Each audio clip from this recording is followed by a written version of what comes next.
تہذیب کی ترقی کا نسل سے کوئی تعلق نہیں۔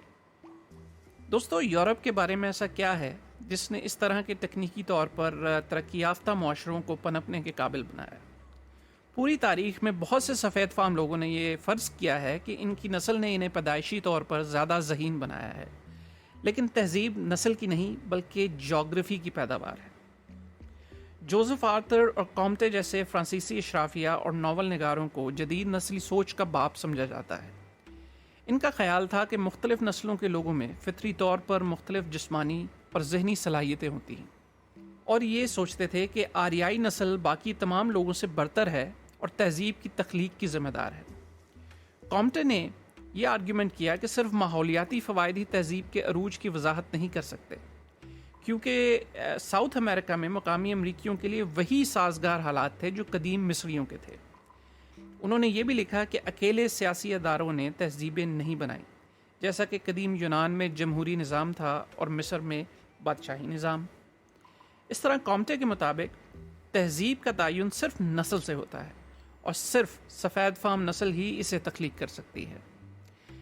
اس کا یہ بھی ماننا تھا کہ سفید تہذیب تب زوال پذیر ہوتی ہے جب سفید فام دوسری نسلوں کے ساتھ گھل مل جاتے ہیں۔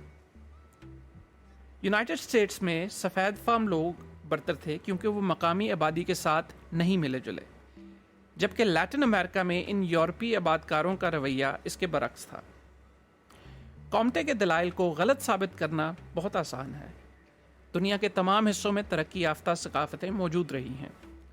چین میں، مصر میں، روم میں اور انڈیا میں بہت پہلے ایک انتہائی ترقی یافتہ تہذیب تھی، اور سینٹرل اور ساؤتھ امریکہ میں انکا، مایان اور ہندوستانیوں کی عظیم تہذیبیں تاریخ کا حصہ ہیں۔ در حقیقت قدیم یونان اور روم کی تہذیب کی زیادہ تر جڑیں مشرق میں تھی۔ دوسری صدی قبل مسیح یعنی کہ 2nd سینچری BC میں قدیم یونان نے ایشیا مائنر، جو کہ موجودہ ترکی ہے، اس سے بہت زیادہ اثر و رسوخ حاصل کیا، اور پھر یہ ثقافت رومیوں کو منتقل ہو گئی۔ دوستو، ہماری شخصیتیں، اخلاقیات اور سماجی رسوم و رواج اس وقت اور ثقافت کی پیداوار ہوتی ہیں جس میں ہماری پرورش ہوتی ہے۔ قدیم ثقافتوں میں رہنے والے لوگوں کے ساتھ مماثلت کا تصور کرنا بھی مشکل ہے۔ وہ ہمیں بنیادی طور پر ہی مختلف لگتے ہیں۔ پوری تاریخ میں انسانی فطرت میں کوئی زیادہ تبدیلی نہیں آئی۔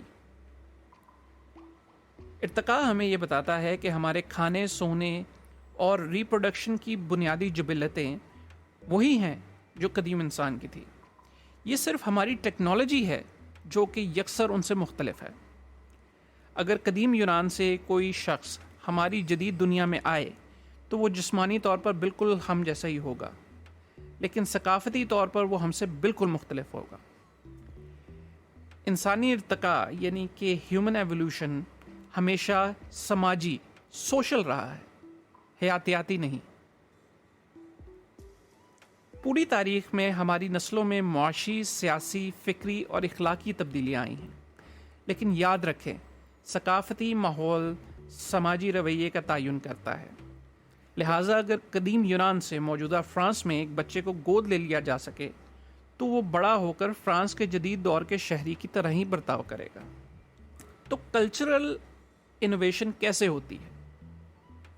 دوستو، یہ ٹرائل اینڈ ایرر کے نتیجے میں جو انوویٹیو لوگ ہوتے ہیں معاشرے میں، وہ نئے خیالات کو جنم دیتے ہیں، اور اگر لوگوں کی اکثریت انہیں پسند کرتی ہے تو وہ ان کی پیروی کرنے لگ جاتے ہیں، اگر نہیں تو خیالات کو مسترد کر دیا جاتا ہے۔ اب مثال کے طور پر دیکھیے کہ پیغمبر محمد نے لوگوں کو اس قدر متاثر کیا کہ انہوں نے جس مذہب کی بنیاد رکھی وہ آج دنیا کے بڑے مذاہب میں سے ایک ہے، جبکہ نیپولین، مارکس اور لینن ایسے افراد کی کچھ دوسری مثالیں ہیں جنہوں نے معاشرتی تاریخ کا رخ بدل کے رکھ دیا۔ کچھ خیالات جیسے محمد کے تھے معاشرے میں رہ گئے، جبکہ نیپولین کے خیالات یادداشتوں سے محو ہو گئے۔ اب تک کے لیے بس اتنا ہی۔ بقیہ حصے کے لیے اس سمری کی اگلی ویڈیو دیکھیں۔ اور دوستو، اگر آپ نے ہمارا چینل سبسکرائب نہیں کیا تو اسے سبسکرائب کر لیں اور بیل آئیکن کو ضرور پریس کر لیں تاکہ ہماری ہر نئی ویڈیو آپ تک پہنچ سکے۔